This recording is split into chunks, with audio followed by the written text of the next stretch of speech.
स्वागत है आप सभी का हमारे YouTube चैनल राज कहानी पर। आज हम आपको फिर से एक नई कहानी से रूबरू कराएंगे। हमारी आज की कहानी का नाम है ईमानदारी की कीमत। तो हम शुरू करते हैं हमारी इस नई कहानी को। बहुत पुराने समय की बात है। एक गांव में दो भाई रहते थे। बड़ा भाई बहुत ही अमीर था, लेकिन छोटा भाई बहुत ही गरीबी में अपना जीवन बिता रहा था। वह दोनों अलग अलग घरों में रहते थे। बड़े भाई के पास ईश्वर का दिया हुआ सब कुछ था। उसके पास धन दौलत की कोई कमी नहीं थी, लेकिन छोटे भाई के पास धन के नाम पर कुछ भी नहीं था। कई बार उसे दो वक्त की रोटी भी नसीब नहीं हो पाती थी, लेकिन इसके बावजूद भी छोटा भाई बहुत ही दयालु और नेक दिल इंसान था। वह रूखी सूखी खाकर ईश्वर का धन्यवाद करता था।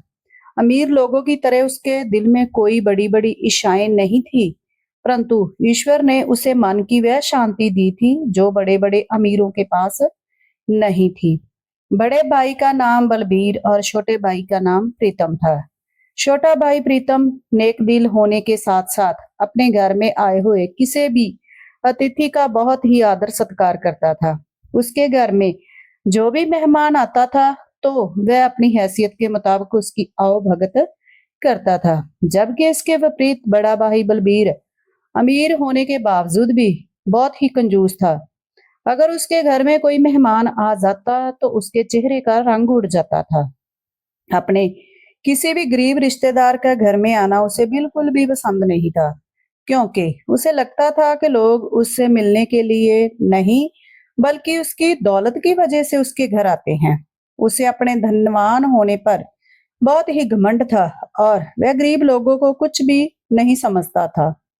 एक दिन गांव में एक बूढ़ा आदमी आया। उसने जब बलबीर का आलीशान घर देखा तो उसका दरवाजा खटखटाया।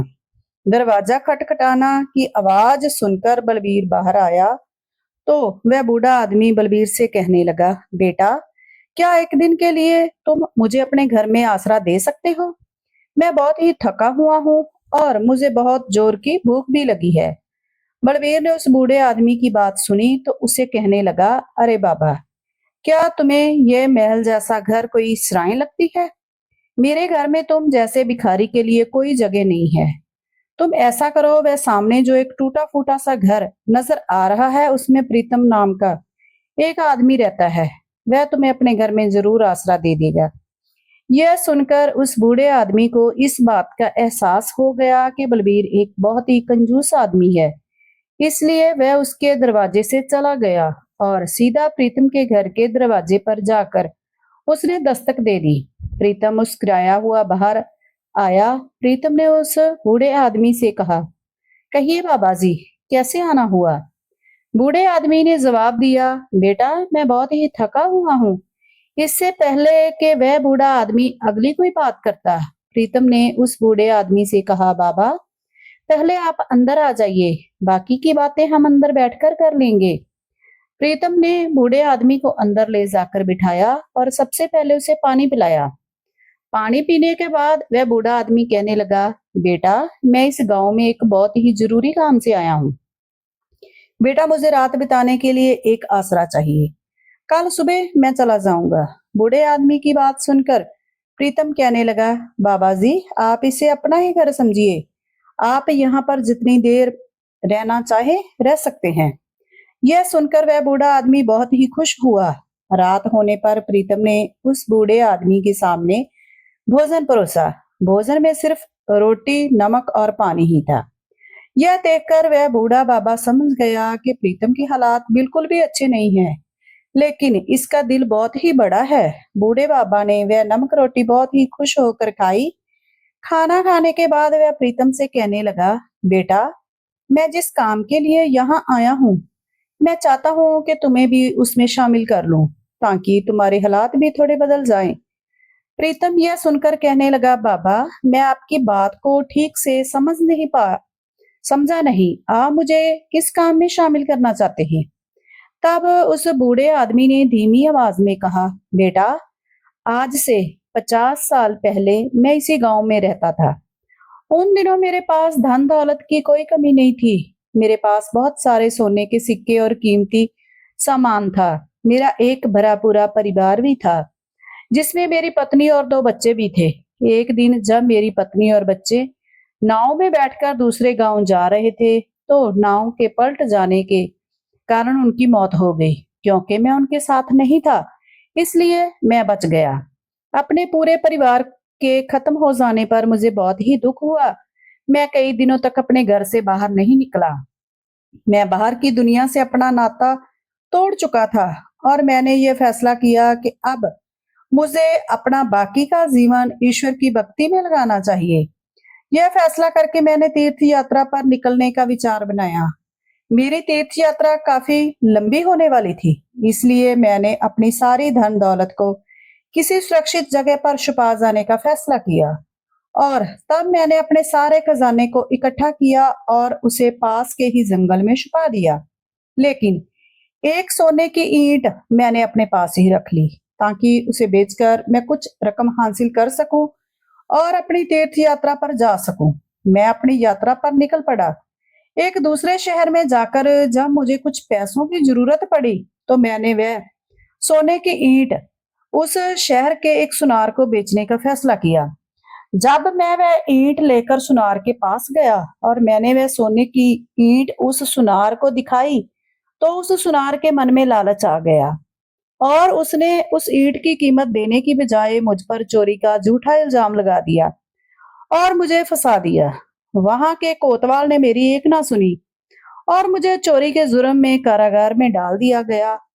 और आज मैं कई सालों के बाद अपनी सजा पूरी करके अपने गांव में वापस आया हूँ और अब मैं अपनी उस छुपाई हुई दौलत को निकालना चाहता हूँ। इसलिए मैं चाहता हूँ कि तुम भी इस काम में मेरा साथ दो।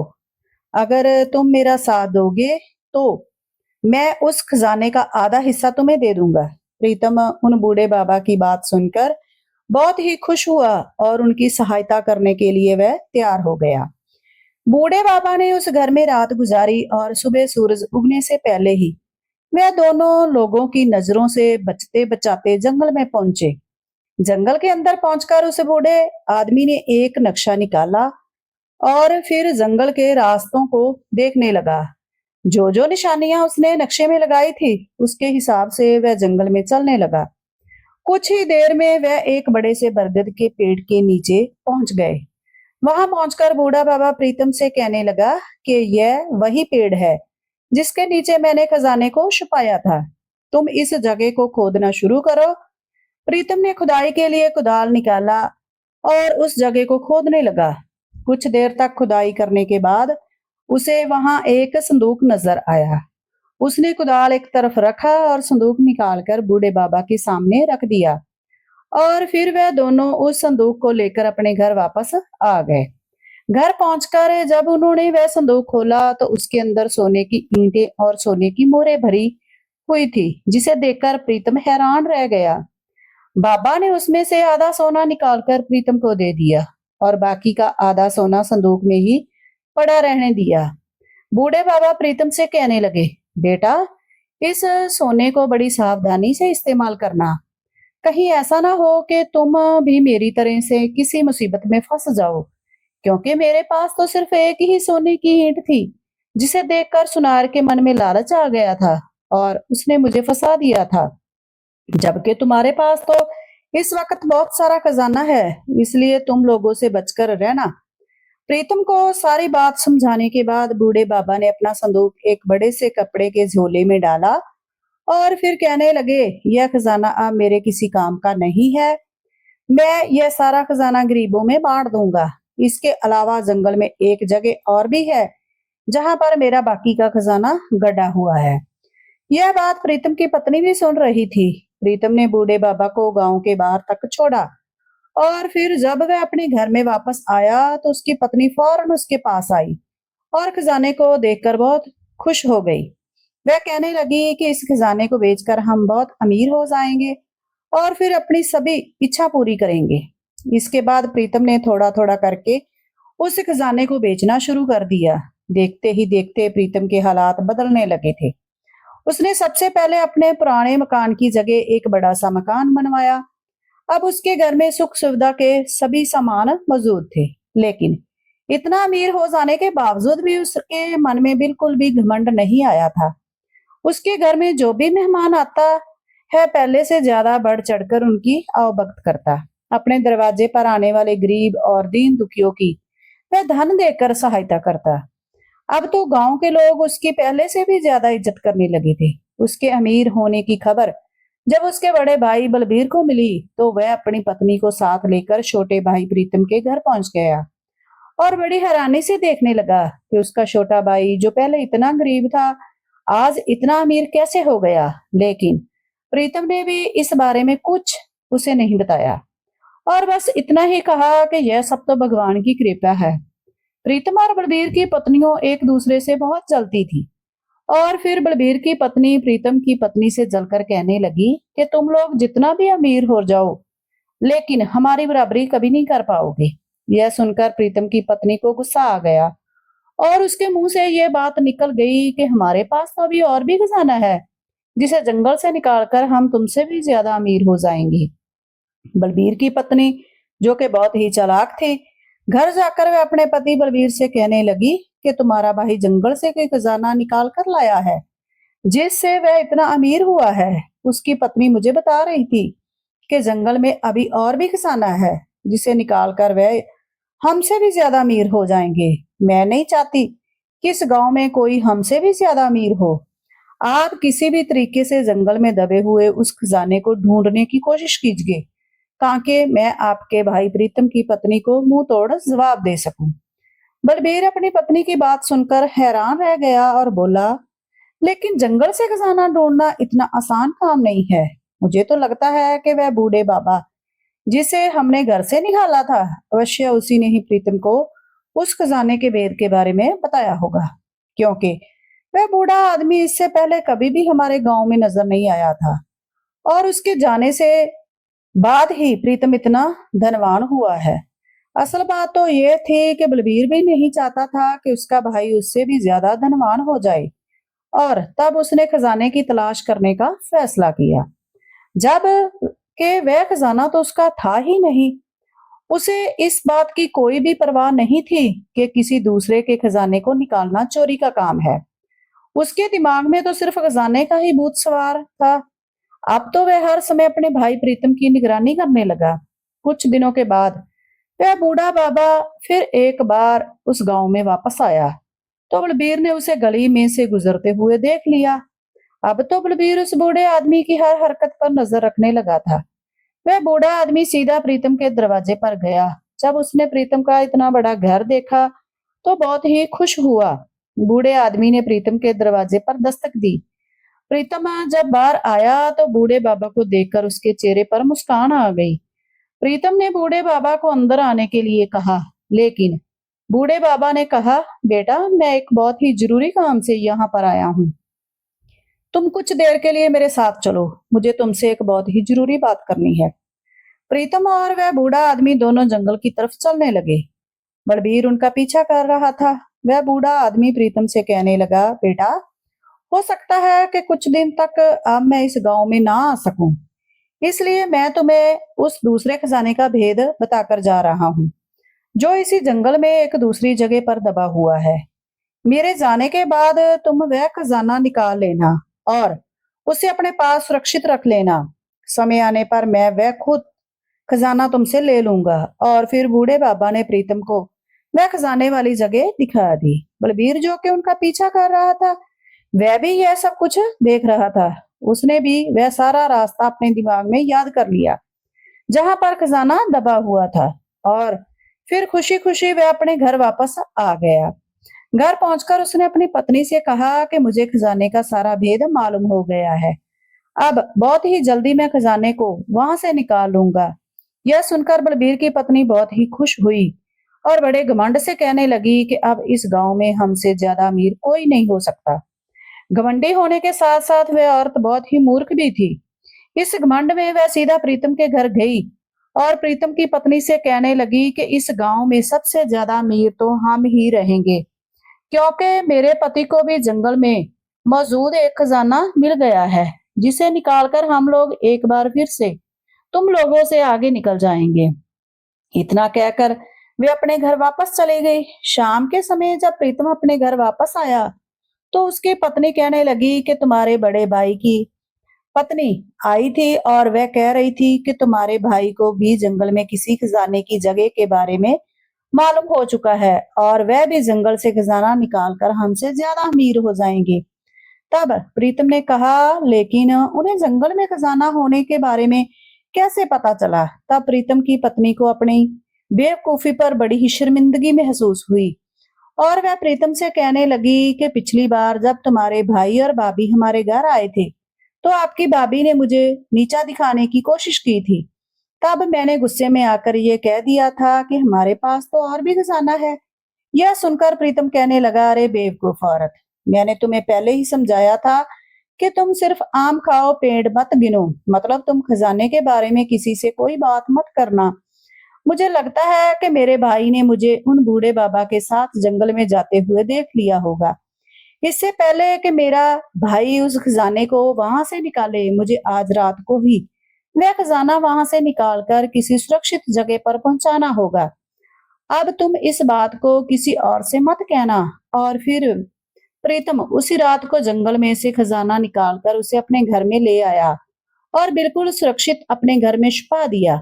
अगली रात को बलबीर जंगल में उस जगह पर पहुंचा और खजाने की खुदाई करने लगा, लेकिन जब उसने देखा कि वहां पर कोई खजाना नहीं था तो वह बहुत ही हैरान रह गया और सोचने लगा कि उसका छोटा भाई तो बहुत ही चालाक निकला। शायद उसे मेरी इस हरकत के बारे में पहले ही पता चल चुका था और वह मुझसे पहले ही यहाँ से खजाना निकाल कर ले जा चुका है। दूसरी तरफ उस रात को बलबीर की पत्नी घर पर बिल्कुल अकेली रह गई थी, तो पीछे से मौका देखकर चोरों ने उसके घर पर धावा बोल दिया और उसके घर से सारा धन और कीमती सामान लेकर फरार हो गए। बलबीर जब अपने घर पर पहुंचा तो उसका चेहरा उतरा हुआ था और उसकी पत्नी भी बहुत ही परेशान दिखाई दे रही थी। एक दूसरे को परेशान देखकर दोनों के चेहरे का रंग उड़ गया। बलबीर अपनी पत्नी से पूछने लगा कि तुम्हें क्या हुआ, तुम्हारे चेहरे की हवाइयां क्यों उड़ी हुई है? तब उसकी पत्नी बोली कि आपके जाने के बाद कुछ चोर घर पर आए थे और वह घर से सब कुछ लूट कर फरार हो गए, इसलिए मैं परेशान हूँ। लेकिन आप बताइए कि आप खाली हाथ क्यों आए हैं? हमारा खजाना किधर है? इस बार बलबीर ने अपना सर पीट लिया और बोला कि खजाना वहां पर नहीं था, शायद मेरे भाई ने पहले से ही वहां से खजाना निकाल लिया था। ज्यादा अमीर होने के चक्कर में हम लोग बिल्कुल बर्बाद हो गए और यह सब कुछ तुम्हारे लालच की वजह से हुआ है। तुमने उस धन को हासिल करने की कोशिश की जो हमारा था ही नहीं, और देखो हम तो अपने धन से भी हाथ धो बैठे। ना तुम प्रीतम और उसकी पत्नी से ईर्ष्या करती और ना ही हमारी यह हालत होती। कुछ दिनों के बाद जब वह बूढ़ा बाबा प्रीतम के पास एक बार फिर से वापस आया तो प्रीतम ने उन्हें सारा माजरा बताया और बाकी का खजाना बूढ़े बाबा के सामने रख दिया। लेकिन बूढ़े बाबा ने वह सारा खजाना प्रीतम को ही दे दिया और कहने लगे, यह सारा खजाना तुम्हारी ईमानदारी का इनाम है। मैं इस उम्र में इतनी दौलत का क्या करूंगा? प्रीतम उस बूढ़े बाबा से कहने लगा कि बाबा, मेरा दिल चाहता है कि आप अब कहीं भी ना जाइए बल्कि यहीं हमारे साथ रहिए। मुझे आप में मेरे पिता की छवि दिखाई देती है। क्या आप मुझे अपना बेटा मानकर मेरे साथ नहीं रह सकते? बूढ़े बाबा को प्रीतम की यह बात बहुत ही अच्छी लगी और फिर वह प्रीतम के साथ ही उसी के घर में रहने लगे। प्रीतम ने बाकी का सारा खजाना गांव के गरीब लोगों में बांट दिया और फिर वह अपनी पत्नी और बूढ़े बाबा के साथ एक सुखी जीवन बिताने लगा। इस कहानी से हमें यही शिक्षा मिलती है कि हमें अपने घर में आए हुए मेहमान की पूरी इज्जत करनी चाहिए, क्योंकि कहा गया है कि अतिथि देवो भव। दूसरी बात यह है कि ईर्ष्या एक बहुत ही बुरी चीज है, यह इंसान को बर्बाद कर देती है। ईर्ष्या करने वाला इंसान कभी खुश नहीं रह सकता। और तीसरी बात यह है कि धन का अधिक लालच इंसान को कहीं का नहीं छोड़ता। लालची इंसान और ज्यादा धन पाने की लालसा में अपना ही नुकसान कर बैठता है। तो दोस्तों, यदि आपको हमारी यह कहानी अच्छी लगी तो हमें कमेंट करके जरूर बताइए और हमारे चैनल को सब्सक्राइब, लाइक और शेयर जरूर करिए।